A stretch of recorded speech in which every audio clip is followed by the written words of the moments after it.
So running backs are unpaid in the NFL, but what if we told you they are not even the most underpaid position in the NFL? I think that title for us clearly goes to centers.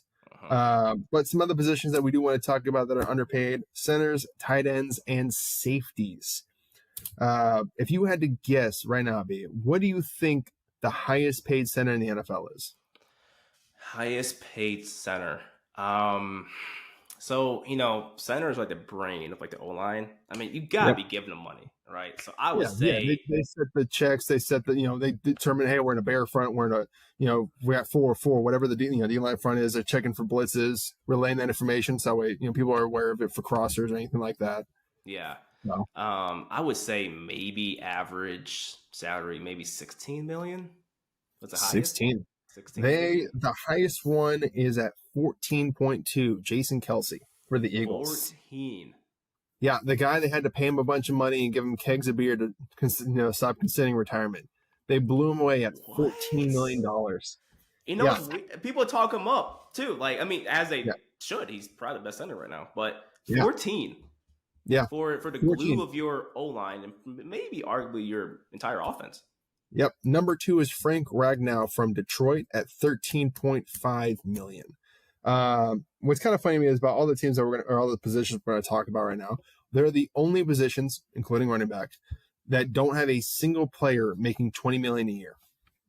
Every other position in the NFL has at least guard, left tackle, right tackle, inside backer. These positions are the only ones outside of special teams that don't have a single player making $20 million a year. Damn, so center is really just the ugly stepchild of the O-line. Apparently, which is, again, so weird when you consider it's such an important position. You would think it'd be like for offensive line, it'd have to go like left tackle, center, right tackle, then maybe guard. There are more guards making $20 million than there are. I mean, there's none making $20 million at center. So, I mean, dude, do you think there's a way? Do you think there's a chance of someone to reset that market? Like, who's even there?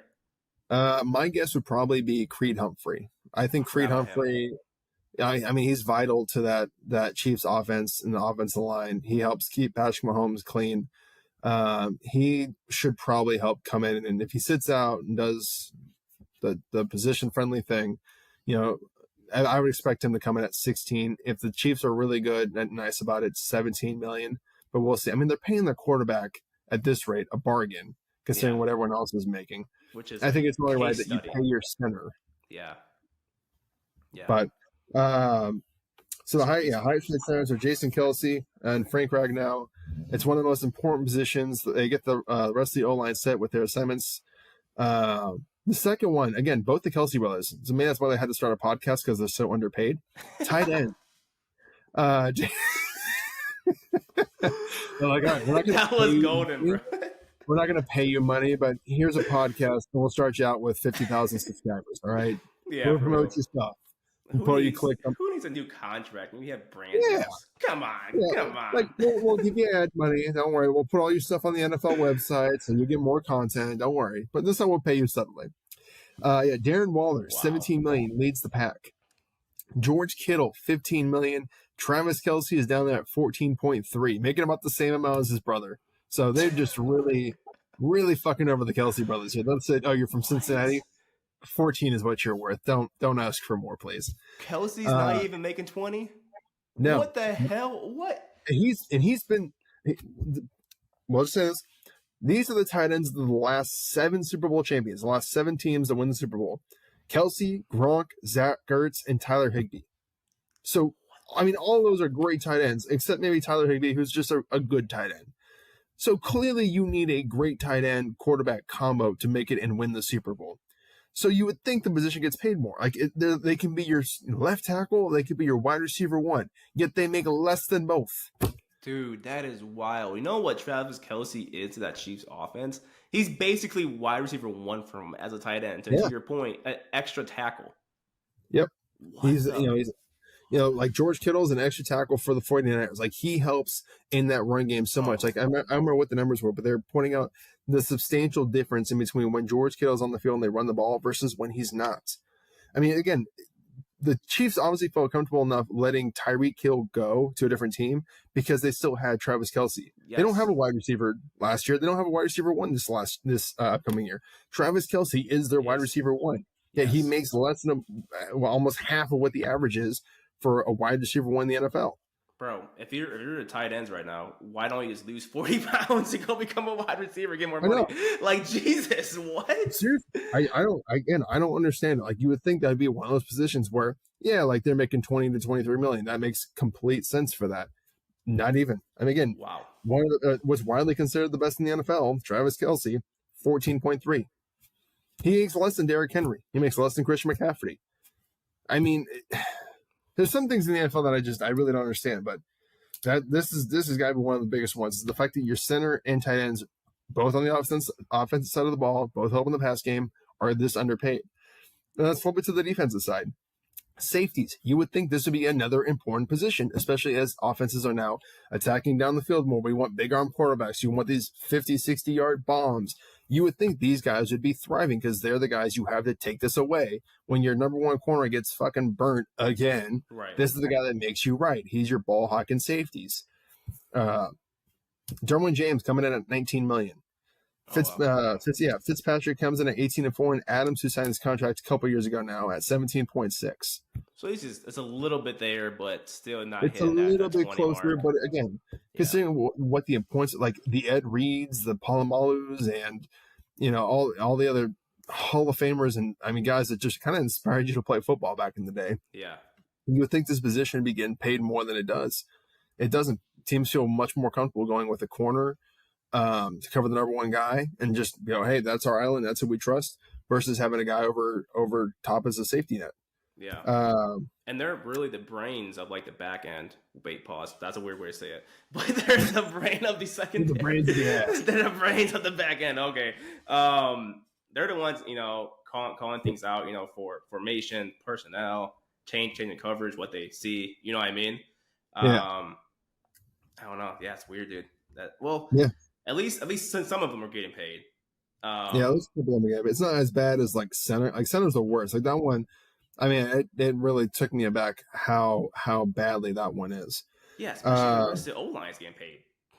Yeah, I think what's going on with the safety position primarily is that more dudes want to be corners than they do want to be safeties. They want that one-on-one matchup. They know the money's there. That's just where they want to be.